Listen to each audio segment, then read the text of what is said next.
Assalamualaikum warahmatullahi wabarakatuh. Di sini kita akan belajar materi yang pertama. Dalam sistem peredaran darah itu adalah susunan darah.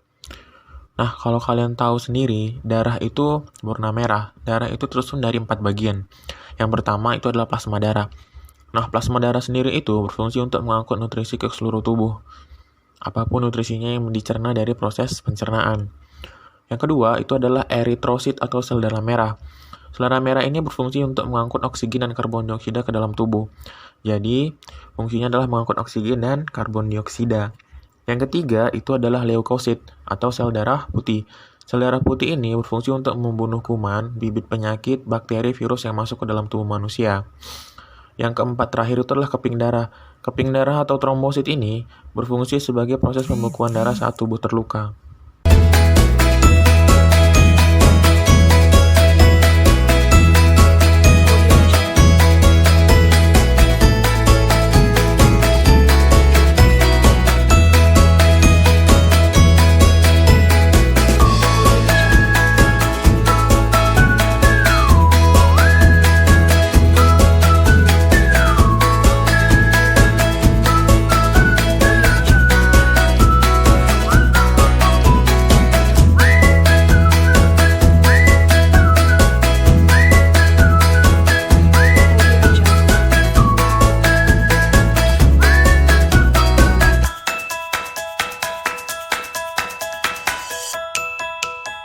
Audio Jungle.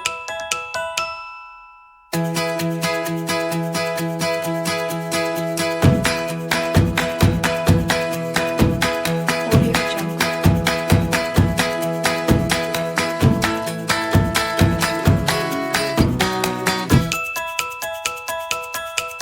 Audio Jungle. Darah dapat mengalir ke seluruh tubuh karena di dalam tubuh kita terdapat organ yang berperan sebagai pemompa darah yang disebut dengan jantung. Jantung terdiri atas 4 ruangan, yaitu serambi kiri atau atrium kiri dan serambi kanan atau atrium kanan, serta bilik kiri atau ventrikel kiri dan bilik kanan atau ventrikel kanan. Serambi jantung terletak pada bagian atas, sedangkan bilik jantung terletak di sebelah bawah. Darah dari seluruh tubuh akan masuk pertama kali ke serambi kanan, sehingga darah dalam serambi kanan banyak mengandung CO2.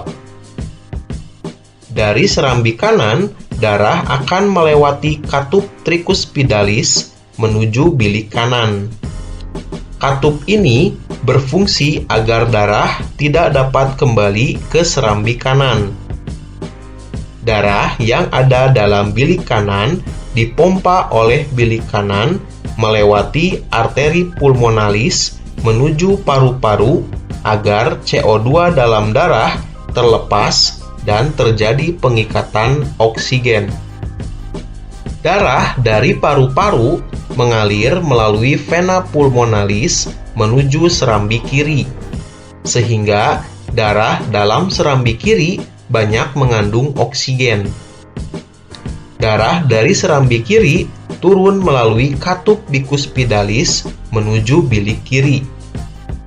Bilik kiri akan memompa darah ke seluruh tubuh melalui pembuluh aorta. Dinding bilik kiri lebih tebal dibandingkan bagian jantung yang lain.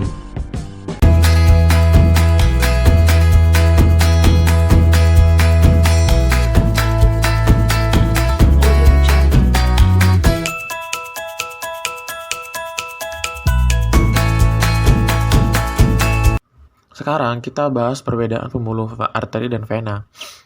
Nah, pembuluh arteri atau pembuluh nadi dan pembuluh balik atau vena memiliki 6 perbedaan. Yang pertama itu tempatnya. Kalau dia dari tempat, kalau pembuluh arteri itu agak tersembunyi dalam tubuh. Tapi kalau dia pembuluh vena, dekat dengan permukaan tubuh dan tampak kebiru-biruan. Terus dinding pembuluh, kalau dia arteri itu adalah tebal, kuat, dan elastis. Kalau dia pembuluh vena itu adalah tipis dan tidak elastis. Kalau dari segi aliran darah, pembuluh nadi atau arteri itu meninggalkan jantung. Tapi kalau dia pembuluh vena itu menuju jantung. Kalau dari segi denyut itu adalah kalau pembuluh arteri atau nadi terasa, kalau pembuluh balik atau vena itu tidak terasa.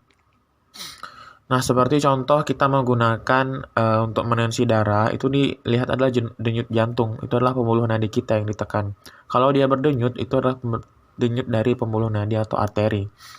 Kalau dari segi katup, dia kalau pembuluh nadi atau arteri itu satu pada pangkal jantung. Kalau pembuluh vena atau pembuluh balik itu adalah banyak di sepanjang pembuluh. Nah, kalau dari segi darah yang keluar, kalau pembuluh arteri itu darahnya memancar.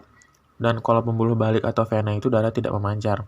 Jadi contoh nih, jika kita terluka pada bagian tubuh, itu adalah pembuluh venanya yang pecah. Tapi kalau kita menyayat tangan kita, kalau misalkan darah yang keluar tuh memancar, itu adalah pembuluh nadi kita. Jadi kalau misalkan pembuluh nadi kita yang terpotong, terkoyak, atau pecah, nah itu harus hati-hati karena kalau bisa kekurangan darah kita akan mati. Pembuluh darah dapat dibedakan menjadi 3, yaitu pembuluh nadi atau arteri, pembuluh balik atau vena, dan pembuluh kapiler. Arteri merupakan pembuluh darah yang mengalirkan darah keluar jantung, sedangkan vena mengalirkan darah masuk ke dalam jantung. Arteri berisi darah yang mengandung oksigen, kecuali pembuluh arteri pulmonalis. Vena berisi darah yang banyak mengandung karbon dioksida, kecuali vena pulmonalis. Ujung arteri dan vena bercabang-cabang menjadi pembuluh-pembuluh kecil yang disebut pembuluh kapiler. Pada pembuluh kapiler inilah terjadi pertukaran gas oksigen dan gas karbon dioksida antara darah dengan jaringan tubuh.